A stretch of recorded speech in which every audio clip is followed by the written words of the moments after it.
അസ്സലാമലൈക്കും. എല്ലാവർക്കും ടേസ്റ്റി കിൻസിലേക്ക് സ്വാഗതം. ഞാനിവിടെ കാണിക്കാൻ പോകുന്നത് ഒരു പുഡിംഗ് ആണ്, 2-in-1 പുഡിംഗ്. അപ്പോൾ ഞങ്ങൾക്ക് കണ്ടു നോക്കാം എന്തൊക്കെയാണ് വേണ്ടുന്ന സാധനം.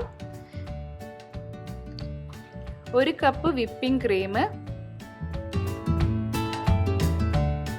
ഇത് നല്ലോണം ഫ്ലഫി ആണൊന്നുമില്ല, ഒരു ക്രീമി ടെക്സ്ചറായി കിട്ടിയാൽ മതി. ഈ ഒരു പരിവായ മതി, അധികം ഫ്ലഫി ഒന്നും ആയിട്ടില്ല. കണ്ട ആ കൂട്ടത്തിൽ തന്നെ 1/2 കപ്പ് കണ്ടൻസ് മിൽക്ക്. നിങ്ങൾക്ക് മധുരം കൂടുതൽ വേണമെന്നുണ്ടെങ്കിൽ അതൊരു കപ്പ് തന്നെ എടുക്കാം. പുഡിംഗ് ആണല്ലോ, അപ്പോൾ ചിലവർക്ക് നല്ല മധുരം വേണ്ടി വരും.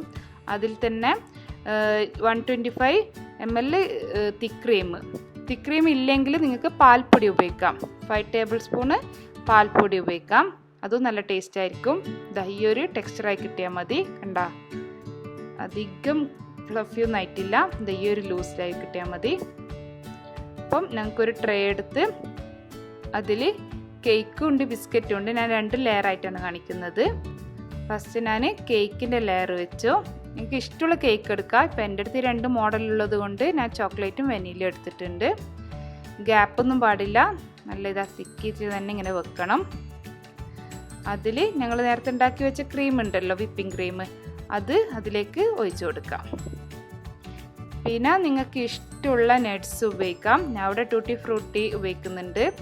പിന്നെ കൂട്ടത്തിൽ തന്നെ പിസ്താഷ്യോ, വാൾനട്ട്, ആൽമണ്ട്, ഇതാണ് ഞാൻ ഇപ്പോൾ ഉപയോഗിച്ചിട്ടുള്ളത്. നിങ്ങൾക്ക് ഇഷ്ടമുള്ള നട്ട്സ് ഉപയോഗിക്കാം. എന്തായാലും നട്ട്സ് ഉപയോഗിക്കണം, അത് അതിൻ്റെതായ ഒരു ടേസ്റ്റാണ്. കഴിക്കുമ്പോൾ അപാര ടേസ്റ്റ് തന്നെയാണ്.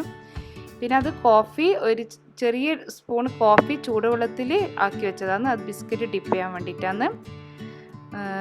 നിങ്ങൾക്ക് ബിസ്ക്കറ്റ് മാത്രം ആക്കണമെങ്കിൽ ബിസ്ക്കറ്റ് മാത്രമായിട്ട് ലെയർ ആക്കാം. കേക്ക് മാത്രം ഞാൻ ഇപ്പോൾ 2 ആക്കിയത്. അത് നല്ല ടേസ്റ്റാണ്, ഞാൻ കാര്യമായിട്ട് പറയുന്നതാണ്. എന്തായാലും എല്ലാം ട്രൈ ചെയ്യണം. ഇങ്ങനെ സെയിം തന്നെ ക്രീമൊക്കെ അതിൻ്റെ മുകളിൽ ഒഴിച്ച് ഞാൻ ഫസ്റ്റ് ചെയ്ത പോലെ തന്നെ ഫുൾ ക്രീം ഒഴിച്ച് സെയിം തന്നെ ട്യൂട്ടി ഫ്രൂട്ടി നിങ്ങൾക്ക് ഇഷ്ടമുള്ള പോലെ ഗാർണിഷ് ചെയ്യാം. അതൊക്കെ നിങ്ങളിഷ്ടമാണ്. എന്തായാലും നട്ട്സ് ഇടൽ ഒഴിവാക്കരുതെന്ന് തന്നെ ഞാൻ പറയുന്നത്. അത് അതിൻ്റെ ഇടയ്ക്ക് ഇങ്ങനെ കടിക്കുമ്പോൾ ഞാൻ പറഞ്ഞത് നല്ല ടേസ്റ്റാണ്. അപ്പം ഞാൻ ഇതാ ഗാർണിഷ് ചെയ്തിട്ട് ഇങ്ങനെ കാണിക്കാം.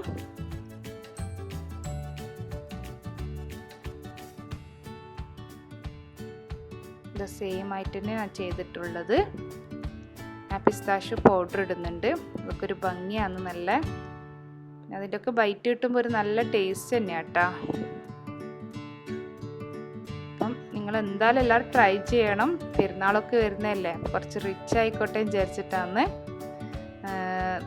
ഞാൻ ഇത് ഗാർണിഷ് ചെയ്തിട്ട്. കാണാൻ നല്ല സൂപ്പർ അല്ലേ, അതുപോലെ തന്നെ നല്ല ടേസ്റ്റാണ് കഴിക്കാൻ. എന്തായാലും ട്രൈ ചെയ്ത് നോക്കണം കേട്ടോ. അതിനുശേഷം ഞങ്ങൾക്കൊന്ന് സെറ്റ് ആവാൻ വേണ്ടിയിട്ട് ഫ്രിഡ്ജിലൊന്ന് 1 hour എടുത്ത് വെക്കാം. അപ്പോഴാണ് ഇതിൻ്റെ യഥാർത്ഥ ടേസ്റ്റ് കിട്ടുക. അപ്പം എല്ലാവരും ഞങ്ങളുടെ ചാനൽ സബ്സ്ക്രൈബ് ചെയ്യുക, ഷെയർ ചെയ്യുക, ലൈക്ക് ചെയ്യുക. Okay, by.